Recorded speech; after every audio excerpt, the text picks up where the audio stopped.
Lalu benarkah retret kepala daerah ini akan membuat komunikasi antara pemerintah pusat dan daerah semakin lancar berkaca dari retret kabinet di Magelang sebelumnya? Benarkah ini akan efektif? Kita akan bahas bersama juru bicara kantor komunikasi kepresidenan Adita Irawati dan analis politik Badan Riset dan Inovasi Nasional Siti Zuhroh, atau saya biasa manggilnya Mbak Wiwi. Selamat malam Ibu-ibu. Selamat malam, Mas Radi, Mbak Wiwi, selamat malam. Iya, malam Mbak Dita. Baik, saya ke Mbak Dita dulu. Jadi materi pembekalannya apa saja Mbak yang akan disampaikan Presiden ke kepala daerah? Kira-kira nanti pada saat retret. Ya, untuk materi memang sudah dipersiapkan ya, tentu oleh Kementerian Dalam Negeri sebagai yang penyelenggara retret ini. Tentu akan dilihat ya, kalau untuk Presiden pastinya adalah bagaimana visi misi pemerintahan saat ini ya. Kemudian juga apa yang menjadi arahan-arahan beliau, program-program prioritas tentu akan ada di situ.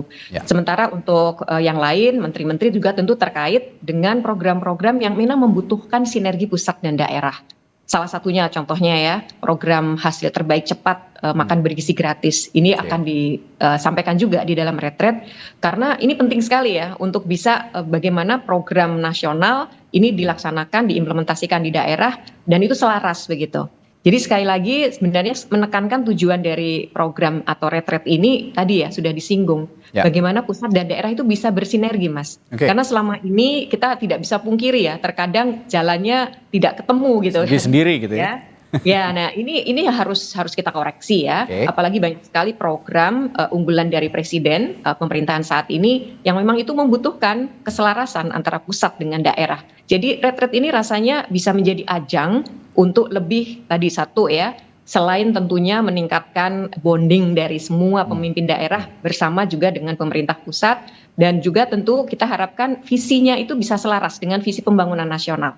Jadi daerah tentu punya visi sendiri ya di daerah masing-masing, tetapi jangan sampai itu tidak selaras dengan visi pembangunan nasional. Kira-kira demikian Mas Radi. Baik, Mbak Dita, saya tuh sebenarnya beberapa waktu lalu sempat berbincang sama salah satu kepala daerah, tepatnya Wali Kota Surabaya, Pak Eri Cahyadi pada saat itu. Kita masih membahas pada saat itu soal efisiensi anggaran di daerah. Nah, pada saat saya bertanya pada saat itu, beliau punya inovasi lah untuk melakukan efisiensi anggaran. Dan ini pada saat itu kita semua yang berdialog berkesimpulan bahwa masing-masing inovasi kepala daerah punya peran penting untuk menyukseskan program pemerintah pusat gitu. Nah, yang ingin saya tanyakan, potensi-potensi itu juga apakah nanti juga akan digali oleh pemerintah pusat, sehingga jika ada inovasi tertentu dari kepala daerah yang juga punya dampak positif bagi pemerintah pusat juga bisa diselaraskan oleh dengan program-program pemerintah pusat. Justru di retret ini kami sudah berdiskusi dengan Kementerian Dalam Negeri, ini tidak satu arah Mas Radi. Ini adalah forum yang membuka dialog gitu ya. Jadi ada komunikasi dua arah antara pemerintah pusat dengan pemerintah daerah. Jadi kalau kita cermati lagi, format dari retret ini ketika menyampaikan materi ini tidak berupa direction satu arah saja, tapi ada forum-forum yang memungkinkan para pimpinan daerah itu juga memberikan masukan. Dan juga tadi apakah ada inovasi atau local wisdom yang kemudian bisa memperkaya apa yang menjadi program nasional. Itu sangat dimungkinkan untuk disampaikan.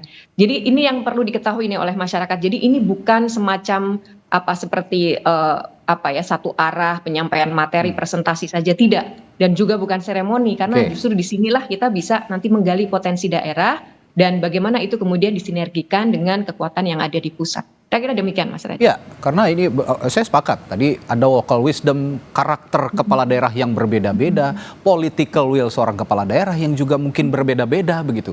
Saya akan tanya ke Mbak Wiwi, kalau begitu dengan jumlah yang sangat banyak ini kan, 500 lebih kalau saya catat ya, kepala daerah yang akan dilantik itu. Apakah juga bisa dalam satu periode 1 minggu, ini retretnya kan 7 hari ya, 1 pekan. Ini diseragamkan mulai dari karakter, political will, lalu juga tadi jika memang ada masing-masing local wisdom karena tipologi masing-masing daerah yang berbeda-beda, bagaimana Mbak Wi? Iya, tadi Mbak Dita kan sudah memberikan ya sekilas gitu tentang maksud, tujuan dan harapannya ya tentunya ke depan. Jadi ini tidak boleh menjadi cuman asumsi harapan kosong gitu ya, tapi betul-betul real nanti. Jadi ketika kita bicara daerah, kepala daerah, di situ yang muncul adalah kedaerahan. Lah, ini yang perlu selain polarisasi tadi itu adalah bagaimana agar antara perspektif kedaerahan dan keindonesiaan itu seimbang di situ, balance. Ketemu gitu. Lalu pola relasi antar tingkatan pemerintahan, pemerintah nasional atau pusat, pemerintah provinsi, kabupaten, kota, itu nyambung. Idealnya gitu ya, semua program itu tidak silang sengkarut antar tingkatan pemerintahan. Artinya apa? Ada jangka panjang, jangka menengah, jangka pendek yang di situ tentunya gitu menjadi satu acuan bersama. Contoh dulu kala gitu ya, kita melihat satu provinsi itu kok beda ya antara provinsi itu dengan kabupaten kota yang ada di situ gitu ya. Mestinya gitu bagaimana jangka pendek, jangka menengahnya, jangka panjangnya itu sebetulnya di satu provinsi saja beda kan gitu. Lah ini yang tidak saling melengkapi dan sebagainya. Mungkin melalui gitu ya retreat ini gitu diharapkan nantinya tidak hanya mampu gitu ya menumbuhkan atau mendorong agar para kepala daerah itu saling berkomunikasi, saling apa ya, semacam menyapa gitu, lalu berkomunikasi tadi tidak hanya komunikasi, nanti kerjasama dan sebagainya. Lah ini kerjasama antar daerah, kerjasama antara daerah dan pusat gitu ya, karena antar tingkatan pemerintahan tadi itu mestinya nyambung. Ya, gitu. tanpa mengesampingkan otonomi daerah juga ya esensinya ya. Tentu. Ya, tadi itu local wisdom kedaerahan. Jangan kedaerahannya saja yang menonjol atau keindonesiaan. Jadi balance tadi itu. Inilah NKRI gitu ya. Nah, tentu kita berharap memang dengan variasinya latar belakang masing-masing kepala daerah tadi yang tidak hanya melulu mungkin lulusan dari FISIP atau pemerintahan gitu ya. Ini mau tidak mau ya ketika menjadi kepala daerah mereka ini sudah punya talenta memimpin gitu ya, substansinya apalagi dengan anggaran yang sekarang ini dirampingkan sedikit kan gitu ya. Lah bagaimana mengelola anggaran yang dirampingkan seperti ini agar anggaran untuk pelayanan publik itu lebih besar daripada rutin kan gitu. Nah, ini juga perlu talenta yang mungkin melalui retreat ini ada materi-materi yang substantif yang bisa diberikan nanti. Ya, itu soal substansi pelaksanaan retreat itu sendiri. Tapi sulit rasanya saya tidak membahas sisi politis dari pelaksanaan retreat ini sendiri. Mbak Owi, kalau melihat dari sisi politis, kemarin Presiden Prabowo Subianto, presiden kita, dalam kesempatan beberapa hari yang lalu sempat mengatakan bahwa saya ada keinginan untuk maju kembali di 2029, tapi jika program-program saya berhasil. Itu ada catatan di situ. Apakah retreat ini juga bagian dari manifestasi tujuan presiden di 2029? Kalau itu sekarang dilakukan, menurut saya bisa masuk angin di tengah jalan. Masih terlalu jauh ya? 2029 masih lama kan gitu. Tapi fokus saja ya, kekurangan bangsa ini kita harus sampaikan. Ini kritik saya kepada bangsa sendiri yaitu kapan pemilu, kapan usai pemilu. Jadi jangan kompetisi kontestasi sepanjang tahun, jangan, hentikan. Jadi sudah pemilu 2024, pilkada 2024, sekarang mengisi pembangunan itu. Lah, kompetisi kontestasi hadir lagi nanti tahun 2028 awal, mungkin pertengahan sampai 2029 kan seperti itu. Jadi kalau sekarang ini sudah mulai kompetisi kontestasi lagi, nanti apa yang terjadi kita tidak akan mendapatkan Indonesia emas karena apa? Karena politiknya lebih menonjol lah. Ini yang harus kita sampaikan ya kepada para elit politik kita untuk berhenti gitu ya, mendorong atau menyorongkan kompetisi kontestasi yang tentu ini akan sangat merugikan kita karena fokus kita lebih pada kompetisi kontestasi dan selalu membahas politik melulu gitu. Tapi bagaimana pembangunan itu sendiri yang ini menjadi niatan dari pemerintah baru ya tentunya sekarang ini untuk mengentaskan kemiskinan, menghapuskan menyebabkan stunting gitu ya. Nah, ini entah melalui makan bergizi gratis atau melalui apapun itu ya. Memang kita punya kepentingan yang sangat urgent saat ini adalah meningkatkan kualitas hidup melalui tentu pembangunan ekonomi kita yang betul-betul konkret. Oke, saya kembali ke Mbak Dita, dan sulit juga hari-hari ini rasanya tidak mengaitkan pelaksanaan retreat ini dengan program efisiensi anggaran yang dicanangkan oleh Presiden kita, Pak Prabowo Subianto. Kemarin Pak Mendagri bilang kisaran untuk pembiayaan retreat ini 13,5 miliar rupiah begitu. Tapi apakah dengan sebanyak itu kepala daerah dengan waktu 7 hari hanya makan biaya sebesar itu, Mbak Dita?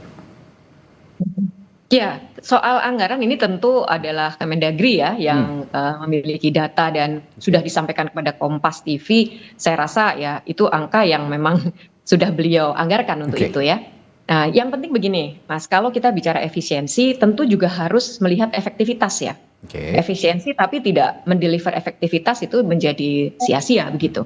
Nah, kalau kita bicara efektivitas, kita lihat sebenarnya yang namanya retreat ini kan pembekalan ya kepada para pemimpin daerah yang di masa sebelumnya itu dilaksanakan 2 kali oleh Kemendagri dan oleh Lemhanas. Kemendagri ada 2 minggu, Lemhanas bahkan 1 bulan begitu ya. Dan justru sebenarnya kalau mau dibandingkan bisa jadi biaya yang diselenggarakan dengan format seperti itu akan jauh lebih besar daripada 13,2 miliar ya.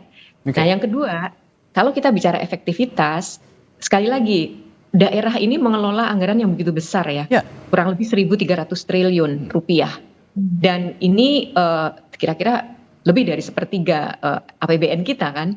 Nah, untuk mengelola dana sebesar itu sangat dibutuhkan para pemimpin yang pastinya punya visi dan misi yang selaras ya dengan apa yang menjadi visi dari pemerintah pusat. Juga yang punya integritas ya dan punya kesungguhan untuk melayani masyarakat. Nah, ini kan perlu disamakan dulu nih persepsi tentang ini ya. Dan oleh karenanya kalau kita lihat dari sisi efektivitas ketika retreat ini bisa tadi memberi pembekalan yang betul-betul dibutuhkan yang menjadi prioritas dari para pimpinan daerah, angka 13,2 miliar itu menjadi apa ya istilahnya ya ini kita lihat nilainya menjadi kecil kan. Apalagi kalau dibandingkan dengan format yang lama dilakukan, mungkin bisa 2-3 kali lipat. Dengan kata lain Anda mau mengatakan ini sebenarnya investasi jangka panjang untuk mencapai hasil yang lebih besar dari itu. Betul sekali Mas Hadi. Ini investasi untuk supaya nanti para pemimpin daerah ini betul-betul bisa menciptakan tadi ya kemajuan bagi daerahnya masing-masing. Kalau gitu saya tanya juga nyambung soal efektivitas ini. Alat ukur efektivitas ini bagaimana? Apa poin akhirnya? Apa yang jadi goals dari retreat ini yang bisa ditarik garis lurus menjadi benang merah? Karena mengingat di retreat di Magelang ini saja sudah ada menteri kabinetnya Pak Prabowo yang di-reshuffle hari ini. Iya, tentu kita punya Kemendagri juga ya dan Lemhanas juga sudah menetapkan tujuan dari retreat ini yang nanti kita akan bisa lihat ketika memang setelah selesai retreat dan diimplementasikan. Para pemimpin ini memimpin daerahnya masing-masing. Nah, apa itu? Ya pasti yang jelas tentu semuanya harus orientasinya kepada publik ya. Layanan publik harus lebih baik. Nanti kita lihat ya apakah dengan retreat yang dimana pembekalan ini diberikan oleh banyak pihak yang tentunya sangat kompeten, ini akan membawa dampak pada kualitas layanan publik. Lalu yang kedua juga pengelolaan anggaran yang tentunya harus lebih efisien. Karena juga kan APBD sekarang juga tentu sama ya mengalami penghematan juga atau efisiensi. Lalu tadi kita lihat apakah sinergi yang menjadi tujuan utama sebenarnya dari retreat ini bisa tercapai. Ini kan sebuah proses yang nanti harus kita lihat perjalanannya ya sebelum nanti terlihat efektif atau tidak. Dan juga tadi kolaborasi di samping ya pasti harus ada leadership yang efektif gitu. Ini yang nanti kita akan lihat prosesnya dan kita akan evaluasi secara periodik tentunya lewat Kementerian Dalam Negeri begitu. Ya, yang pasti selaras tanpa tumpang tindih, tanpa pemborosan anggaran dan juga komunikasi yang efektif, menjalankan komunikasi yang sangat efektif untuk menyelaraskan pandangan antara pemerintah pusat dan daerah. Terakhir saya ke Mbak Wi, kalau begitu sinkronisasi programnya menurut Anda secara politis akankah lebih mudah dilaksanakan dengan adanya retreat ini? Mungkin tidak apa ya, tidak bisa serta-merta sebagai satu jaminan, tapi Oke.